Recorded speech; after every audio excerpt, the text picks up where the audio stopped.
Hello you, it's ITSMYYARD here. Last night we played some 2K14 and did some speedruns playing the various exhibition matches because there was no official records on the speedrun website. So we're going to start off with Triple Threat, although on the live stream we did 1v1, and the reason I'm not showing 1v1 first is because it's going to be at the end of the video. I'll explain as we progress.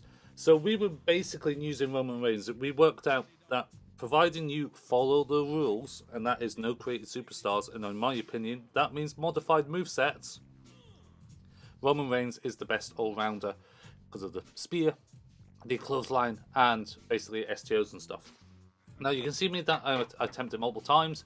I am manually setting the timer, so the timer isn't going to be exact, but we'll give you a rough idea for verification purposes. People can slow down the footage and everything like that to see what the exact time was. In Triple Threat, you gotta make sure one person and both persons are down. Taunts, grapples, STO, one of the best animations in the game. Boom, boom, boom, boom. Clothesline. Spear might have worked, but we would still have to have waited for Mr. Heath Slater to get up, so it wasn't the smartest choice. We can definitely shave time on this, because we're at 34. There's also rope breaks in a Triple Threat match on 2K14, which is preposterous in its own merit since there's no disqualifications. Then we go to Fatal 4-Way. Again, this one you can get quicker than Triple Threat because you're effectively doing this as a 1v1 match. Jinder Mahal has the lowest health in the game, so that's why we're always facing him. Hopefully he doesn't hinder us. These are all the highlight packages. So we're just going to show you the Optimum clip.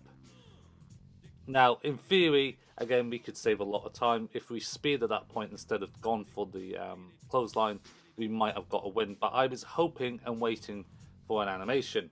1, 2, 3, boom, half a minute. I can shave time off of that time. These are sort of benchmark times to get everything sorted. Then we go to Tornado Tag, having Brock Lesnar as my partner and having Great Khali on Jinder's team because he's very slow, and having a slow guy to not interfere in the pins makes the most logical sense in my eyes. Again, same tactic, STO. Making sure your partner also has control as well will help things immensely. Oh, yeah, taunt. Having him in the corner, not fantastic. It does slow things down. We do get to a sig, mind you. And if my tag partner has done the cool thing with Spear, Great Khali is not going to interfere. And so close to that being a rope break as well. 32 seconds, not an atrocious time. But we could do better, I feel, and that's pretty much what we did. We went back to back doing the tornado tag because I wasn't happy. We got him in the corner, didn't have there was a lot of time wasting, so I figured, oh no, that's not how it works, guys. Second time, all right, not back to back. I lied, Doctor lies. Her rule 1. So STO. If Great Khali has control, get him out. Doing even strikes will help things, meaning I'm only an STO away from a sig. A couple of taunts should get me the signature. Come on. Yeah. Spear. And this will be a very good time when Khali cannot break it up. And we don't get a rope break. Under 28 seconds. I would say that's 27 seconds in my eyes. I have to manually stop and start the time, so that obviously that can't help. But a good starting point nonetheless. Then on to a handicap match. Now, the rules state you can be 1-3 tornado or 1-3 normal. I think 1-3 tornado will take a bit of humongous luck. Having tag means they're on the apron, you're able to interfere, and you're doing damage and you're gaining momentum all the time. So having them up while Jinder is down, STO, oh yes, sig, they're on the ground. Perfect, beautiful. Beautiful. We can do loads of things here. 1, 2. Nope, the 3 count happened. Sorry, Tenzai. Sorry, Khali. In less than 26 seconds. Could have been maybe even 25 if someone does a proper verification check on it. That's a hell of a time to beat. You're going to have to get really, really lucky to stop that time. Then on to a gauntlet match. Yes, 1v1, so we're going one-man band. We chose Drew. Someone like David Otunga might be a little bit better because he has less durability. But it sort of helped it. So the first part is just like a 1v1. Get the STO, do the quick taunts, run with the D-pad, boom, boom, boom. 2, 3, 4, would have been 4. No point. Restart it. That's if you don't get it perfect, you're not going to get a good time. So you might as well just restart it. It's only like, you're only wasting 15 seconds of your life. That one, I mean, we bounced off the ropes. It's not atrocious, but if we get the taunts in, we will get to a sig and then straight into the finisher. So, boom, hit the spear at 17 seconds, and we go 1, or 2, and now 3.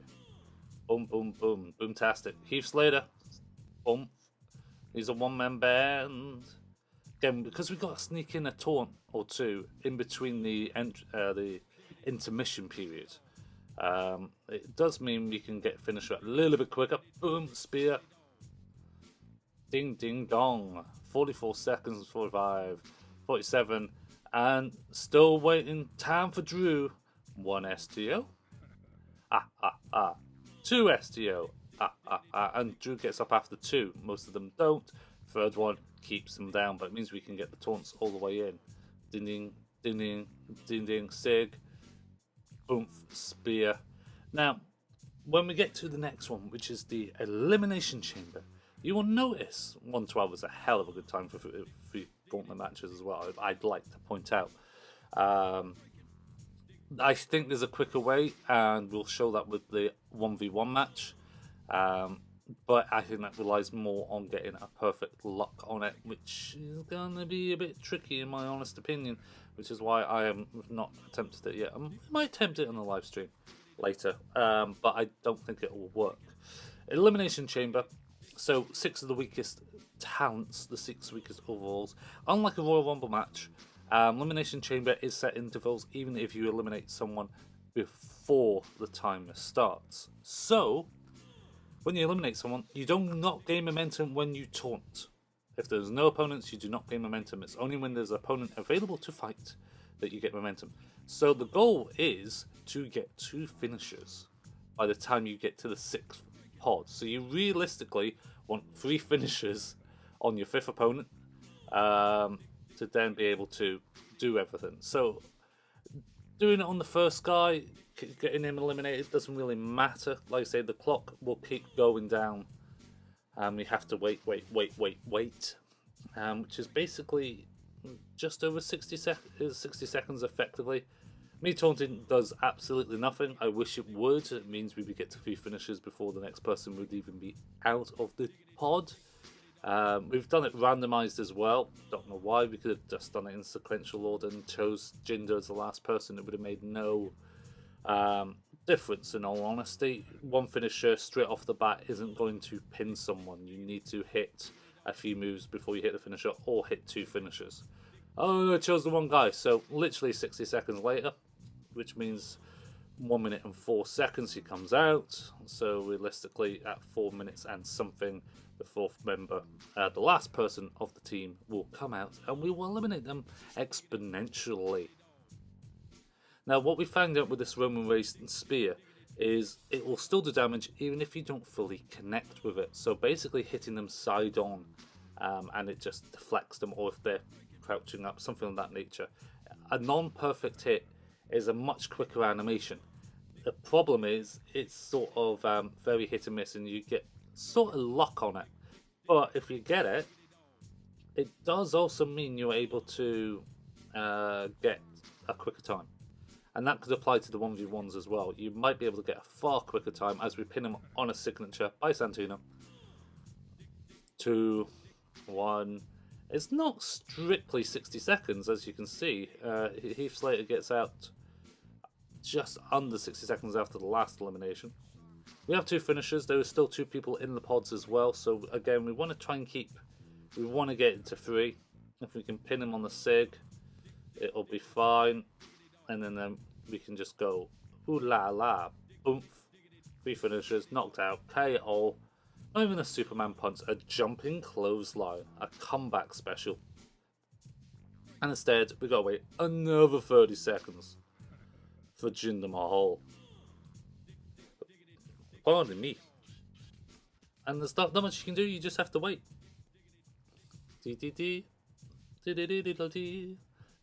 Look, table, no opponent there, no Heath Slater, no one there, so the timer just goes when it feels like it. If it was Royal Rumble, we would probably be through about, on a 10-man Rumble, we're probably up to the 10th man at this point now. Just what happens? So we've got Jinder. That means we're left with David. Oh, Tonga, don't let him sue. Spear! And it's also what we found out about one finisher isn't enough. Even if we did it on Jinder and he was man number 6, it would have made no difference. We would have had to do damage. That means I have got roughly under 40 seconds to get another signature finisher to kill Jinder, to then set myself up for it. If I have 3 finishers, that's even better. Of which that's pretty much what happened. We already hit a spear on him, clothesline over, game over. Thanks for playing, thanks for coming, hope you had fun. Number 3. And radio. It's not Zack Ryder. So, countdown happens. Again, sort of, it is 60 seconds, but we started the bell and it's at 59. So it's like, is a 59 second start? Ooh, cheeky. Here he comes. Now, we get really lucky here, you see. He wasn't fully out the pod. We know we can't pin on one finish off because of the Mahal, so we go on the second one. So we get really, really a good time. 4:16. Again, it's going to take a lot to get that off of it. The only way I can see it is if you have a created moveset and you make the face buster a finisher for finisher 1 and then do like the spear or something, the quick spear for the second finisher. But that's created moveset, that's basically like created superstar. What's the point of changing the default roster? That's not effective of how a speedrun works. You might as well just use a created superstar. So, my eyes, default moveset, default positionings. Otherwise, make a custom thing with created superstars. Next one is a table match. Now, to my ignorance, forgetfulness, with table matches, you can't just Irish whip them onto the apron and do the spear through the table anymore. And you have to actually do damage. It was the quickest match type in the game. It was just whip, clothesline, game over. We've hit the spear. So, and he's in perfect positioning. Get him on the apron. A spear will do it. At 26 seconds, effectively, when he went through the table. Oh, yes, that feels good. It does. But the ultimate one is the 1v1 match, because that's the quick one. Now, I've seen on older games on SmackDown vs. Raw with speedruns, people are using facebuster, facebuster, facebuster, quick finisher, or even a sleeper to just do quick tap outs. Again, as I just mentioned, created movesets, when they're banning created superstars, defeats the whole purpose of using that superstar. I've seen it in Road to WrestleMania modes. Mickey James doing facebusters, and creative finishers that are glitched to freeze people on multi-man matches. That's not the point of a speedrun, in my opinion. You're abusing a glitch.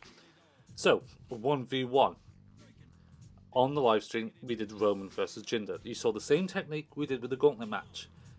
However, just at the end of the live stream, I figured out one of the other superstars on the table match was Bad News Barrett. The Barrett Barrage. And his strikes are so quick and his finisher is pretty damn quick that we could effectively reduce the time on this.